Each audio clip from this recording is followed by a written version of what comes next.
Astaghfirullah. Bismillahirrahmanirrahim. Assalamualaikum warahmatullahi wabarakatuh. Bihamdillahi wassalatu wassalamu ala rasulillah wa ala alihi wa sahbihi wa mawalah wa la hawla wa la quwata illa billahi wa ba'd. Alhamdulillah, segala puja dan puji hanya milik Allah subhanahu wa ta'ala. Salawat dan juga salam kita hadiahkan kepada Rasul kita Nabi besar Muhammad sallallahu alaihi wasallam. Ma'asyiral muslimin yang dimuliakan Allah azza wa jalla, malam ini kita akan membahas tema nasihat, di mana tema di malam hari kita akan beri tema nikmatnya di atas hidayah. Ma'asyiral muslimin yang dimuliakan Allah subhanahu wa ta'ala, hampir setiap hari, tentu bagi yang melaksanakan sholatnya, kita sering membaca surah Al-Fatihah dalam sholat kita. Dan di dalam surah Al-Fatihah itu ada kalimat ihdinas siratal mustaqim, siratal ladzina an'amta alaihim ghairil maghdubi alaihim waladhdallin. Di mana kita meminta kepada Allah subhanahu wa ta'ala, ihdinas siratal mustaqim, ya Allah berilah petunjuk kepadaku jalanmu yang lurus, jalan orang-orang yang kau berikan nikmat kepada mereka, bukan jalan orang-orang yang kau murkai, dan juga bukan jalan orang yang kau sesatkan. Artinya bahwa setiap hari kita minta hidayah, tetapi terkadang ketika kita membaca surah Al-Fatihah itu tidak diresapi maknanya, sehingga terkadang ada orang yang sholat, selepas sholat ada juga yang melakukan kesyirikan, datang ke dukun padahal dia sholat. Dalam sholatnya dia mengatakan ihdinas siratal mustaqim. Masuk ke pasar, masih juga dia curang dalam dagangan, mengurang-urang takaran, mengurang-urang meteran, mengurang-urang timbangan, berdusta dan yang semacamnya, padahal dia sholat. Dan dalam salatnya dia katakan ihdinas siratal mustaqim. Ataupun masih juga orang-orang yang suka ghibah, dusta dan begitu seterusnya, padahal dalam salat dia katakan ihdinas siratal mustaqim. Maka maknanya boleh jadi ketika kita membaca kalimat itu, kita tidak merenungkan apa makna ihdinas siratal mustaqim itu. Makanya salatnya belum bisa mencegah perbuatan keji dan mungkar. Padahal Allah mengatakan innas salata tanha 'anil fahsya'i wal munkar. Salat itu sebenarnya bisa mencegah perbuatan keji dan semua kemungkaran. Kenapa? Karena dalam salat itu, setiap kita salat kita meminta hidayah. Ma'asyiral muslimin yang dimuliakan Allah azza wa jalla. Dan kenapa tema di malam hari ini kita katakan nikmat di atas hidayah? Karena di antara kita, alhamdulillah, dengan adanya hidayah kita bisa mengenal Allah dengan tauhid. Tapi lihat, di luar sana ada orang-orang yang masih menyembah berhala, ada orang yang masih menyembah patung, ada orang yang masih menyembah sapi binatang, dan apa saja yang mereka sembah. Alhamdulillah kita masih mentauhidkan Allah. Ini hidayah. Atau di antara kita, alhamdulillah, diberikan nikmat sunnah, mengenal bagaimana jalan Nabi sallallahu alaihi wasallam, tapi di sana ada orang yang masih melakukan bid'ah. Atau di antara kita, alhamdulillah, masih diberikan mampu untuk melaksanakan ketaatan kepada Allah, bisa sholat, bisa hadir di majelis taklim, tapi di sana ada orang yang menghabiskan waktunya hanya untuk bermain-main, bahkan bermaksiat kepada Allah Azza wa Jalla. Itulah kenapa hidayah itu sebuah nikmat. Makanya penduduk sorga masuk sorga itu karena hidayah.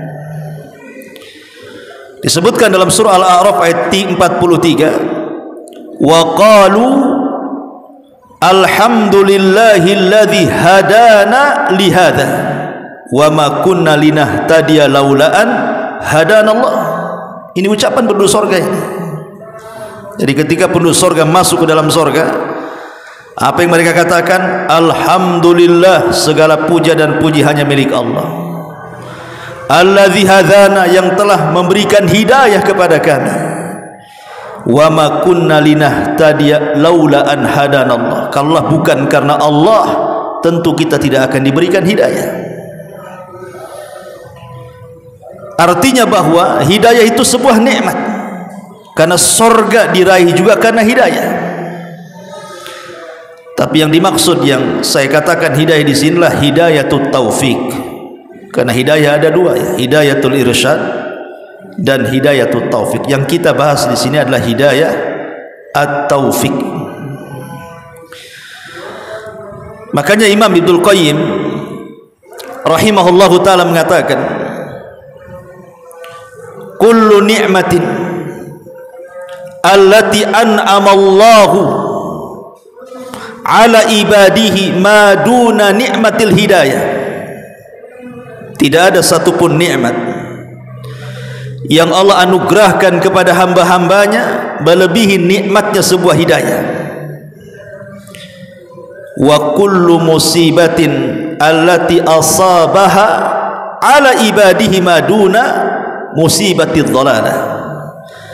Dan tidak ada musibah yang paling besar yang menimpa seorang hamba tidak lain kecuali musibah di atas kesesatan. Ma'asyiral muslimin yang dimuliakan Allah Subhanahu wa taala. Oleh karena itulah maka bersyukurlah kita ini masih mendapatkan hidayah Allah Subhanahu wa taala. Menarik dalam surah Al-Fatihah tadi, setelah kita mengatakan ihdinas siratal mustaqim, Allah akhiri ayatnya ghairil maghdubi alaihim waladhdallin. Dari sini kita tahu bahwa nikmat hidayah adalah kita tidak dimurkai oleh Allah Subhanahu wa taala dan tidak disesatkan Allah. Berarti dalam setiap salat kita itu meminta kepada Allah keridhaannya dan meminta kepada Allah petunjuknya. Itulah makna ihdinas siratal mustaqim, siratal ladzina an'amta alaihim ghairil maghdubi alaihim waladhdallin. Karena al-maghdub di sini itu maksudnya orang-orang Yahudi yang mereka merubah-rubah kitab-kitab mereka dengan tangan-tangan jahat mereka. Yuharrifunal kalima amma mawadi'i. Mereka merubah-rubah kitab-kitab Taurat itu dengan tangan-tangan mereka, dimasukkanlah kala manusia di situ. Tersesatlah orang-orang Yahudi sehingga mereka dimurkai Allah Azza wa Jalla. Adapun zalin, mereka orang-orang Nasrani, diserahkan kepada mereka Injil tapi mereka tidak pernah menjaganya. Mereka melalaikannya sehingga tersesatlah dengan kejahilan mereka terhadap kitab mereka. Maka umat Islam adalah umat yang berdiri di antara Yahudi dan Nasrani. Umat Islam adalah umat yang memiliki pengetahuan tapi juga diamalkan. Sebab orang Yahudi punya pengetahuan tapi diamalkan, tidak diamalkan. Sementara orang Nasrani banyak mengamalkan tapi tidak sesuai dengan Injil yang diperintahkan. Makanya tersesat dengan kejahilan. Ma'asyiral muslimin yang dimuliakan Allah Azza wa Jalla, yang ingin saya tekankan pada malam hari ini, karena juga waktu, kita akan melihat bagaimana Nabi Shallallahu Alaihi Wasallam adalah manusia yang sangat semangat memberikan hidayah kepada manusia lainnya. Nanti akan banyak cerita di sini bagaimana Nabi SAW itu disifati harisun alaikum, sangat bersih keras untuk memberikan hidayah kepada kalian. Yang pertama, hirsuhu sallallahu alaihi wasallam ala hidayatin nas, semangatnya Nabi sallallahu alaihi wasallam ketika memberikan hidayah kepada manusia secara umum, baik mukminnya atau kafirnya. Di zaman Nabi sallallahu alaihi wasallam ada seorang Yahudi. Yahudi ini suka membantu Nabi. Dari sini kita ambil faedah bahwa boleh kita ini mempekerjakan orang kafir selama tidak membahayakan agama. Pamannya antum cari pembantu, qadarullah yang muslim tak ada pula, dapatlah pembantu kafir. Dalam Islam tidak ada masalah asal tidak membahayakan.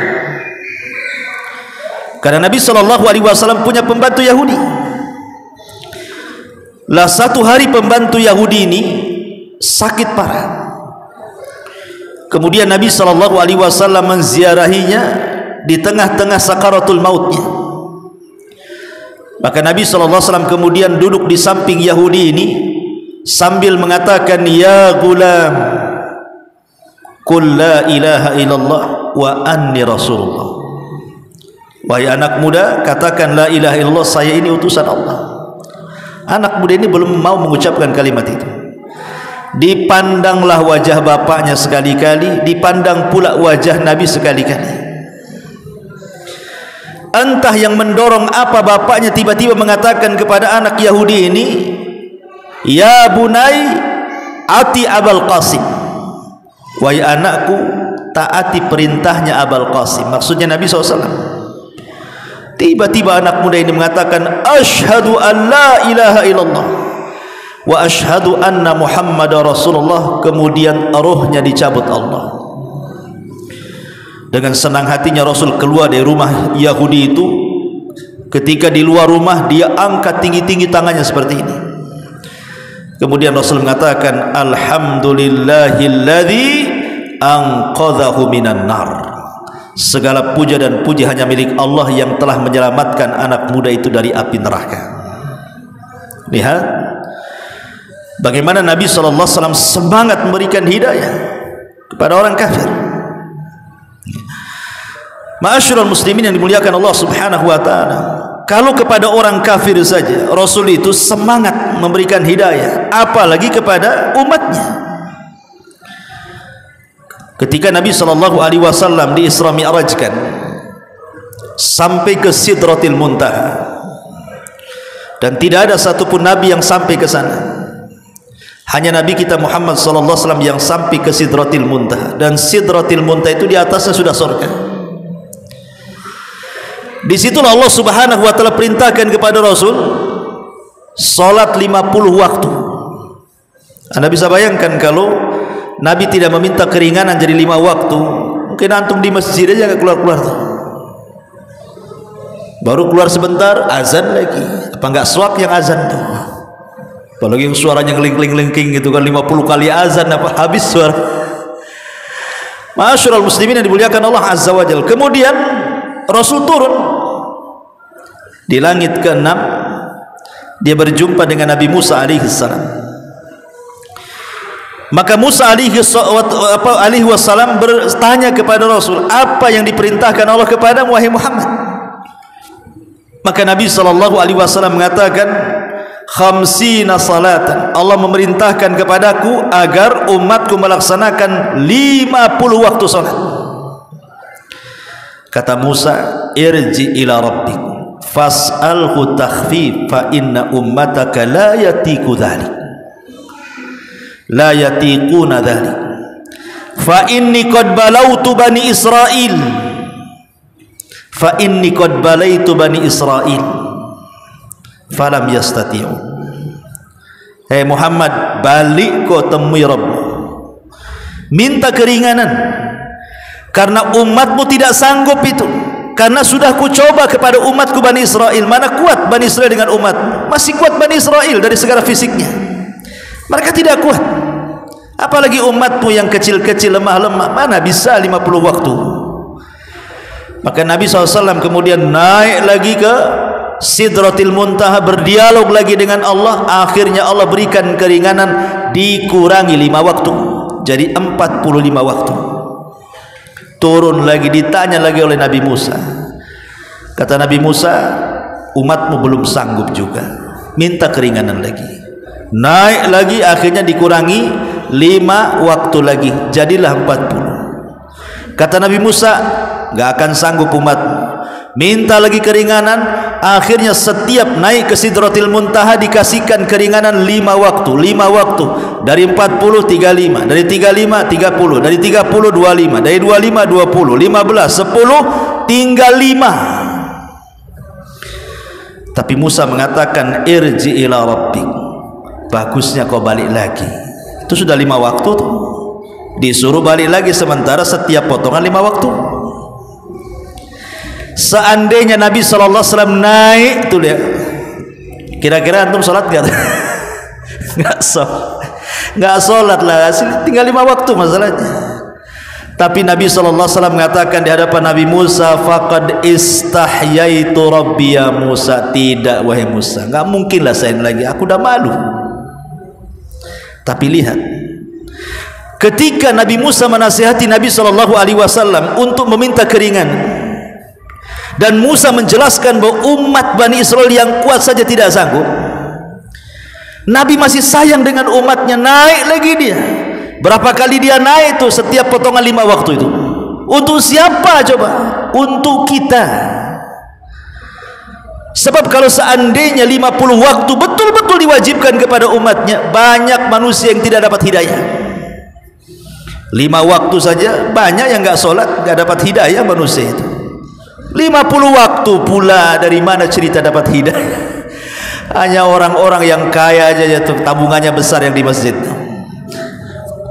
Kalau orang yang punya bengkel aluminium, mungkin buat musola, mungkin di tokonya, nggak pernah masjid. Di paralel ada azannya dari sini ke toko. Nggak sempat, apalagi masjidnya jauh kan itu. Dari sini lihat semangatnya Rasul, supaya apa? Supaya umatnya tidak futur. 5 waktu saja sudah sulit orang itu, tapi dengan diringankan 45 waktu, menunjukkan sayangnya Nabi SAW kepada kita, supaya umatnya lebih banyak mendapatkan hidayah. Ini yang kedua. Yang ketiga, di awal dakwah Nabi SAW, 3 tahun Nabi SAW berdakwah door to door, sirriyah, dari teman ke teman, dari pintu ke pintu, dari saudara ke saudara. Belum berani terang-terangan. Sebagian yang masuk Islam pun disembunyikan keislamannya selama 3 tahun. Baru setelah turun ayat surah Asy-Syu'ara ayat 214, wa anzir ashiratakal aqrabin, wahai Muhammad, berilah peringatan kepada keluarga terdekatmu. Maka Nabi SAW naik pagi-pagi buta tuh ke Bukit Safa. Dipanggilnya semua kerabat-kerabatnya, ya Bani Fihr, ya Bani Adi, ya Bani Quraisy. Oh, semua kerabat-kerabat di bawah naungan Quraisy datang ke Bukit Safa. Kenapa? Karena yang manggil Nabi. Karena saat itu Nabi masih digandrung-gandrungkan orang-orang Quraisy karena dikenal sifatnya Shadiqul Amin. Dan Rasul tidak pernah naik ke Bukit Safa kecuali hari itu, sehingga dikagetkan orang Quraisy, ada apa ini? Makanya yang tidak bisa datang pun mereka mengutus utusan, kira-kira Muhammad mau ngomong apa. Akhirnya kemudian sudah berkumpul semuanya, maka Nabi SAW mulai mendakwai mereka. Tetapi sebelum mendakwai mereka, Rasul ingin mengetes kejujuran orang-orang itu. Apa kata Rasul? Ara'aitum, bagaimana menurut kalian, in kana min wara'i hadzal jabal, kalau seandainya di balik bukit, maksudnya bukit Abi Kubais itu, jaisun musabbihukum wa mumassikum, ada tentara perang yang lengkap dengan senjata akan menyerang kalian di pagi dan sore hari kalian. Kira-kira percaya enggak kalau saya informasikan seperti itu? Tiba-tiba semua mengatakan ma jarrabna alaikal kadhiba. Ya percaya wahai Muhammad, karena lisanmu tidak pernah berdusta masalahnya. Oke, kata Rasul, kalau tentara yang akan menyerang kalian saja di pagi dan sore hari itu sudah menakutkan bagi kalian, bisa membunuh kalian, bagaimana kalau seandainya di sana ada azab neraka? Karena mereka tidak percaya dengan hari kebangkitan kan. Rasul mulai berdakwah tentang akhirat. Gimana kalau di sana ada neraka yang akan mengazab kalian? Takut mana kalian dengan neraka ataukah pasukan yang akan membantai kalian? Kata Nabi SAW, kalau begitu qulu la ilaha illallah tuflihu. Katakan oleh kalian, tidak ada sesembahan yang berhak disembah kecuali Allah, selamat kalian, kata Rasul. Tiba-tiba dari kerumunan orang itu keresak, keresuk, keresak, keresuk. Rupanya Abu Lahab. Dia mendekat kepada Nabi SAW. Tiba-tiba langsung mencela Nabi.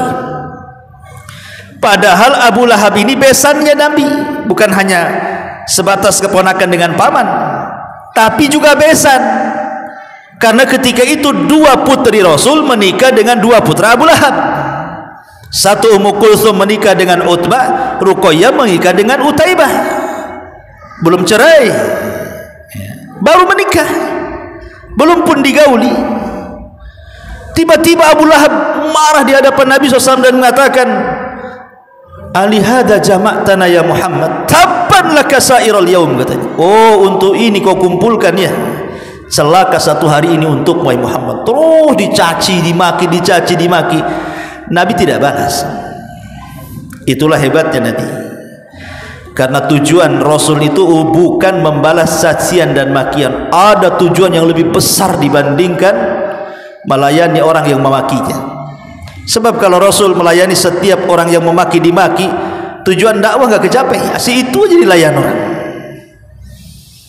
Kayak antum lah. Kalau antum melayani orang yang tidak suka dengan antum, habis waktunya di situ. Ngapain dilayan? Biarkanlah dia ngomong.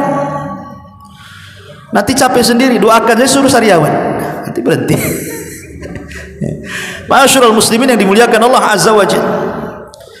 Jadi tiba-tiba kemudian Rasul memang tidak melayan pamannya. Selain daripada besannya, itu pamannya juga. Rasul beradab. Tapi man 'ada li waliyan faqad adzantuhu bil harbi. Siapapun yang memusuhi wali-waliku, kata Allah, maka dia mengajak perang denganku, kata Allah. Allah kirim malaikat Jibril, disuruh membawa suratul Lahab, kemudian dimasukkan ke dada Nabi, kemudian Rasul disuruh membaca di halayak orang ramai. Ketika Abu Lahab terus sampai capek sendiri dia ngomong mencaci maki Nabi, tiba-tiba Rasul mengatakan, a'udzubillahi minasyaitonir rajim, bismillahirrahmanirrahim, tabbat yada abi lahabi wa tab, ma aghna anhu maluhu wa ma kasab, sayasla naran dzata lahab wa imra'atu hammalatal hatab fi jidha hablum min masad. Orang Arab enggak kenal Quran ketika itu. Orang Arab itu kenal syair dan mereka suka menghafal syair. Disangka Rasul sedang bersyair, dihafalah sama orang-orang yang hadir di situ. Ketika pulang orang-orang itu dibacalah sama orang-orang, di pasar dibaca, di jalan dibaca, di rumah dibaca. Enggak stres Abu Lahab. Karena disangka syair. Istri Abu Lahab, Arwah bintu Harbin, tak datang waktu itu. Dengar syair itu marah dia, bawa batu dia. Dicarinya Nabi SAW. Rupanya Rasul sedang berdua dengan Abu Bakar duduk depan Ka'bah. Ketika dari kejauhan Abu Bakar itu sudah mencoel Nabi. Ada arwah bawa batu, katanya. Lebih kau pergi saja, katanya. Kata Rasul, biarkan saja dia datang. Ketika Arwah bintu Harbin, kunyahnya Ummu Jamil, datang kepada Rasul hendak memukul dengan batu itu, Allah butakan matanya, enggak nampak Nabi depannya, yang nampak Abu Bakar. Kata Arwah, ya Abu Bakrin, aina sahibuk? Abu Bakar, mana temanmu tu? Abu Bakar bingung, oh, di sampingnya kok. Temannya pula. Rasulullah di sampingnya. Ya. Kemudian si Arwa ini pandai pula dia buat syair katanya. Muzammaman asaina katanya. Ya. Wa amrahu qalaina. Muzammam itu artinya lawan daripada Muhammad. Muhammad itu orang yang dipuji, muzammam itu orang yang dicela. Dia mengatakan muzammaman asaina. Saya tidak akan nurut dengan apa yang diperintahkan si muzammam itu, orang yang dicela itu. Kemudian dia mengatakan la in ra'aituhu la aqamnaku bihadzal fihri fah, katanya. Kalau aku lihat temanmu itu, nih lihat batu di tanganku, ku benturkan di mulutnya, katanya. Habis itu pergi dia. Kata Abu Bakar, alhamdulillah dia tidak menyebut Muhammad, katanya. Dia menyebut muzammam, salah orang, katanya. Kata Rasul, ana Muhammad, saya ini Muhammad bukan muzammam, salah orang dia caci maki, katanya. Kata Abu Bakar, kenapa anda kok tidak bisa dilihat? Kata Rasul, a'mallahu basaraha, Allah sudah membutakan kedua matanya. Ma'asyiral muslimin yang dimuliakan, tapi bagaimana di sini Rasul memberikan hidayah, menunjukkan manusia ke dalam hidayah itu taufik, supaya mereka sadar. Tapi namanya taufik itu kan datang dari Allah. Rasul itu hanya bisa memberikan hidayatul irsyad saja. Hidayah irsyad itu hanya menjelaskan ini baik, ini buruk, ini syirik, ini tauhid, ini bid'ah, ini sunnah, ini maksiat, ini taat. Kayak saya ini hanya hidayatul irsyad saja namanya, menunjukkan orang saja. Adapun kesadaran hati itu milik Allah, karena hati kita ini baina usbu'ai rahman, ada di genggaman Allah. Disesatkan oleh Allah atau diberikan petunjuk itu urusan Allah. Kita tidak memegang hati orang, tapi kita hanya menunjukkan saja. Tapi lihat semangatnya Rasul untuk supaya menjadi perantara manusia mendapatkan taufik dari Allah Subhanahu wa taala. Kumpulkan semua keluarganya. Ini yang ketiga. Yang keempat, hirsuhu sallallahu alaihi wasallam ala islami ammihi Abu Talib. Nabi sangat bersikeras untuk membimbing pamannya supaya mendapatkan hidayah taufik dari Allah. Sebenarnya Abu Talib itu yakin agama yang dibawa Rasul itu di atas kebenaran dibandingkan agama orang-orang musyrik. Makanya ada kata-kata Abu Talib itu, laula malamatan nas, katanya, kalau seandainya aku tidak takut dicela manusia, pasti aku masuk ke agamamu. Itu perkataan Abu Talib itu. Ya. Karena dia mengatakan, aku tahu agama yang paling benar itu agamamu wahai Muhammad. Walaula malamatan nas, kalau bukan karena celaan manusia, kata Abu Talib, pasti aku akan masuk ke agama yang hanif itu. Dari sini kita tahu penghalang hidayah itu apa? Penghalang hidayah itu kiber, kesombongan, menolak kebenaran. Makanya sombong itu bukan karena antum pakai baju baru, bukan pakai serban baru, bukan pakai sandal baru, bukan pakai mobil baru. Nah, itu tak sombong. Ya. Sombong itu kata Rasulullah, al-kibru batrul haqqi wa ghamdun nas. Sombong itu orang yang menolak kebenaran dan merendahkan orang, meremehkan orang. Itulah orang sombong. Lihat bagaimana Abu Talib menolak hidayah. Sombong dia, hanya karena takut celaan manusia ditolaknya agama yang benar. Tapi Rasul tidak putus asa, karena dia tahu siapa Abu Talib itu. Orang tua angkatnya mengasuh dari umur 8 tahun sampai menikah, sampai jadi nabi. Gimana enggak sayangnya Rasul kepada Abu Talib? Makanya ketika Abu Quhafah, bapaknya Abu Bakar itu masuk Islam, menangis Abu Bakar. Kenapa Abu Bakar menangis saat bapaknya Abu Quhafah masuk Islam setelah Fatu Mekah itu? Abu Bakar itu menangis karena bahagia, tapi dia tidak mau kebahagiaan itu dimiliki sendiri. Dia ingin kebahagiaan itu berbagi dengan Nabi. Sehingga ketika Rasul mengatakan kepada Abu Bakar, ya Abu Bakrin, lima tabki, wahai Abu Bakar, kenapa kau menangis?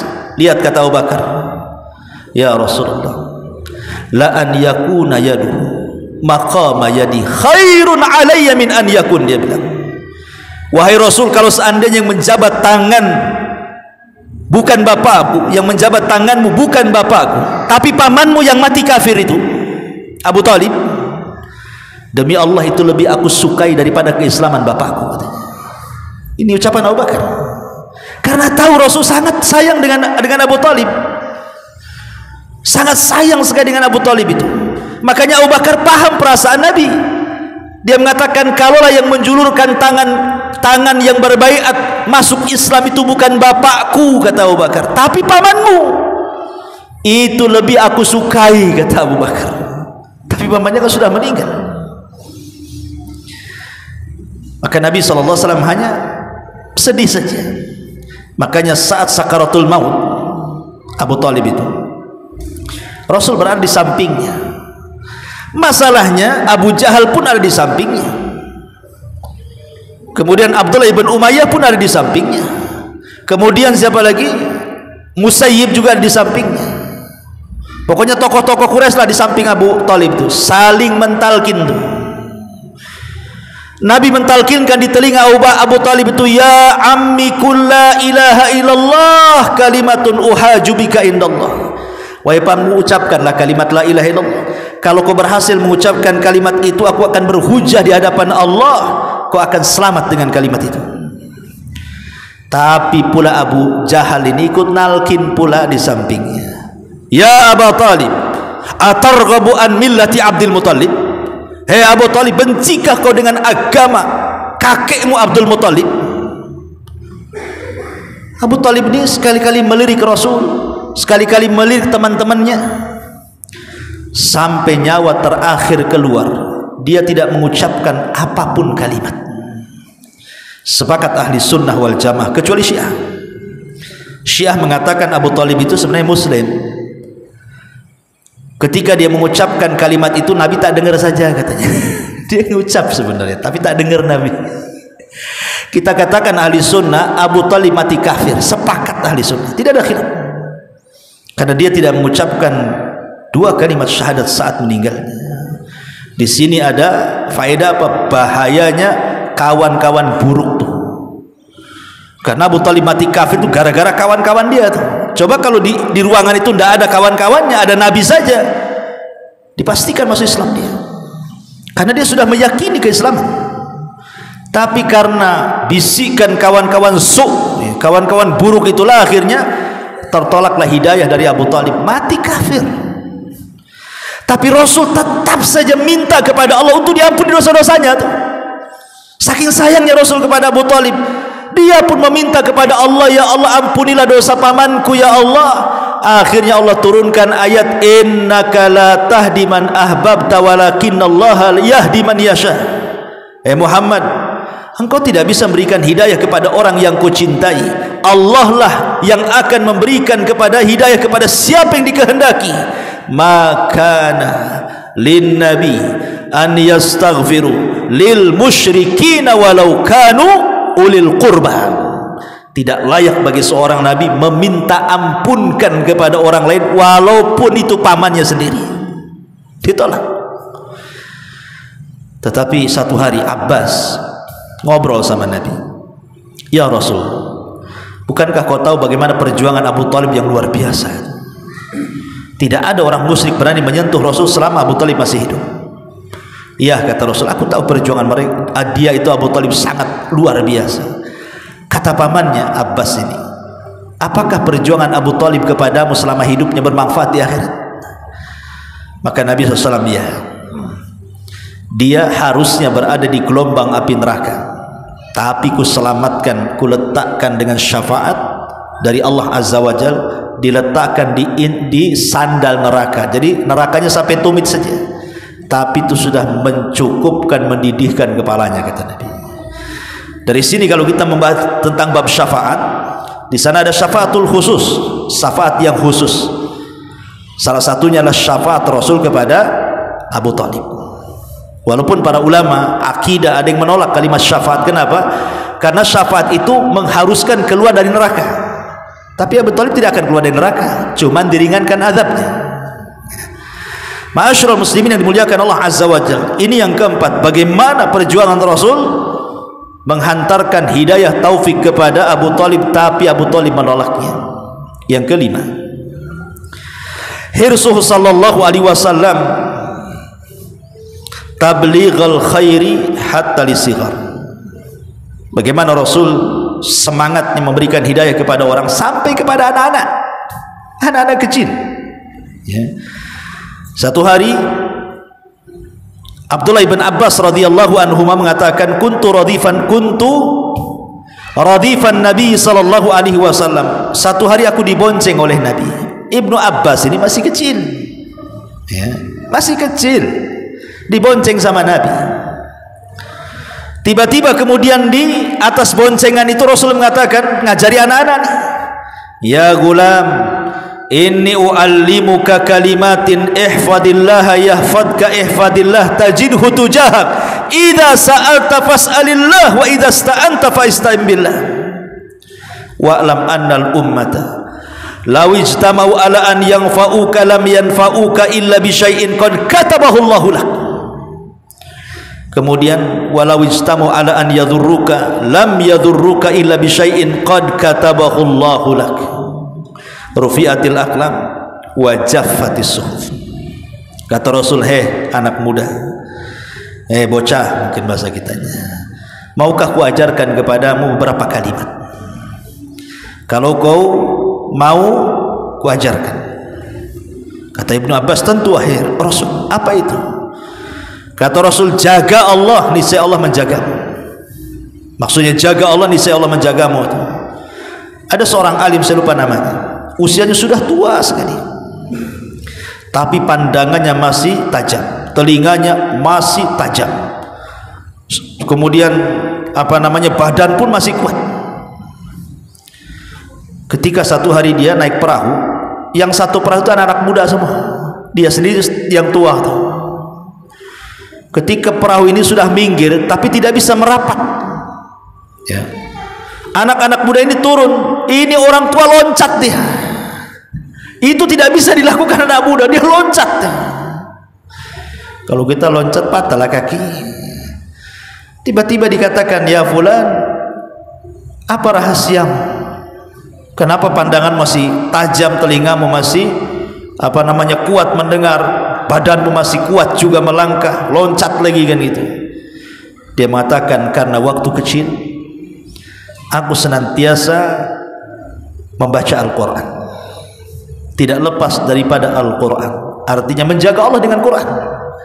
Maka sekarang Allah jaga aku. Itulah makna ihfadillaha yahfadka. Ihfadillaha tajidhu tujahak. Jagalah Allah, niscaya engkau akan dapati Allah di hadapan. Kalau kau minta, mintalah kepada Allah. Kalau kau minta pertolongan, mintalah pertolongan kepada Allah. Ketahuilah kalau seandainya umat berkumpul memberikan manfaat kepadamu, tidak akan sampai manfaat kepadamu kecuali yang ditakdirkan saja. Begitu juga kalau manusia datang hendak memberikan madarat kepadamu, tidak akan sampai madarat itu kepadamu kecuali apa yang sudah dicatat saja.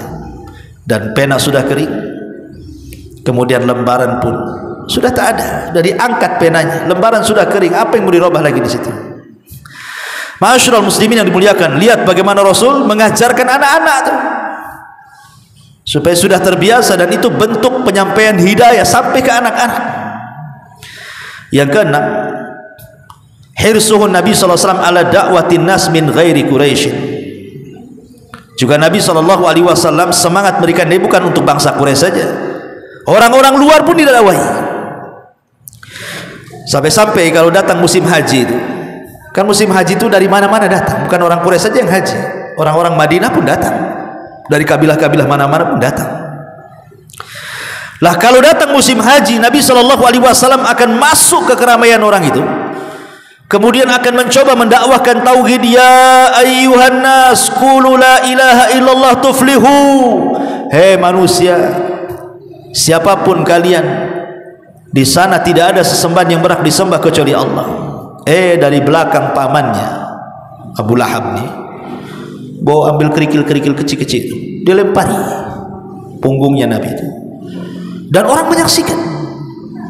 Apa kata Abu Lahab ini? La tusaddiquhu fa innahu kadzib. Jangan kau benarkan orang itu, dia itu pendusta katanya. Tantangan dakwah Rasul. Kalau yang ngomong gitu orang lain wajar, tapi kalau yang ngomong pamannya sendiri gak wajar.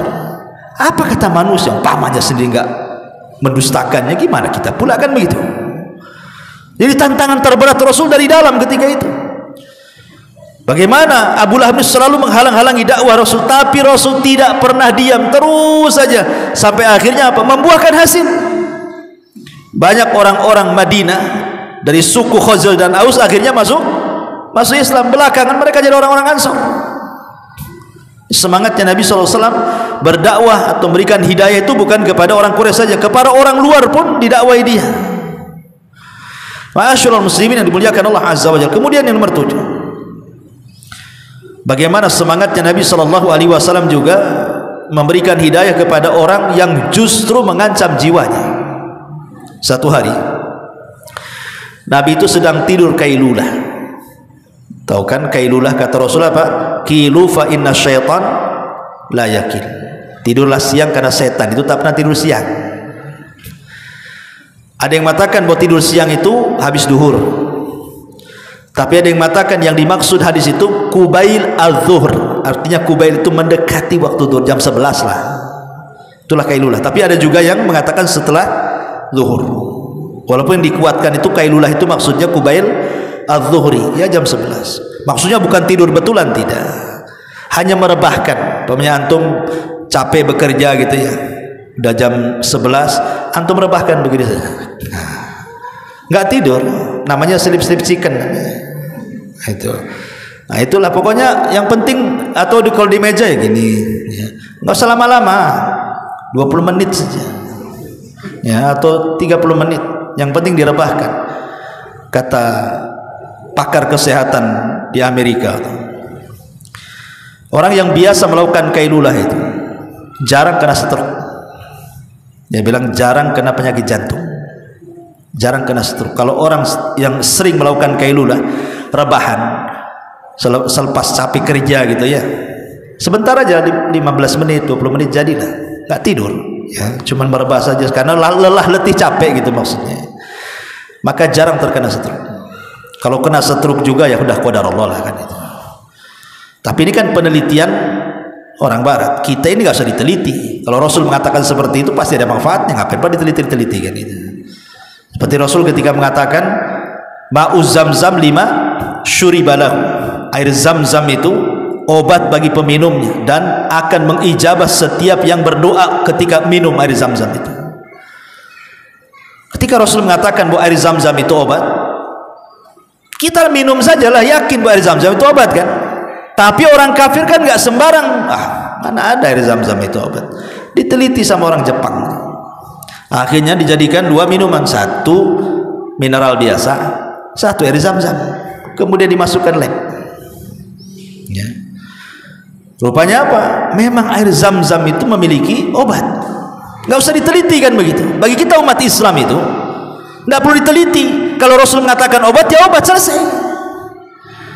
Kalau ada penelitian ternyata benar, ya makin meyakinkan saja bahwa itu obat. Sama juga orang Jepang ketika meneliti air yang dibacakan Quran dengan air yang tidak dibacakan Quran, dimasukkan di lab tuh. Rupanya air yang dibacakan Quran itu memiliki kepadatan molekul yang luar biasa, padat molekulnya itu. Artinya ketika molekul itu menjadi padat, akan menjadi detox untuk meluluhkan racun dalam badan kan.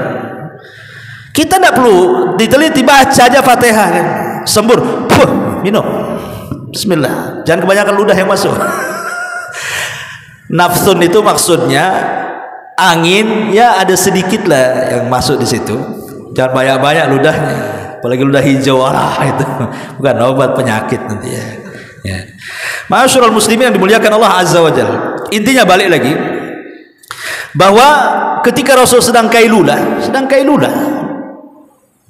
datang orang Yahudi bawa pedang,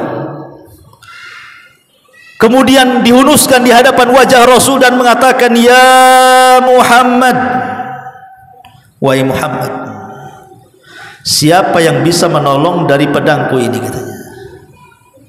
Ya Muhammad, siapa yang bisa menolong dari pedangku ini, katanya. Tiba-tiba Nabi SAW bangun, terperanjat dia.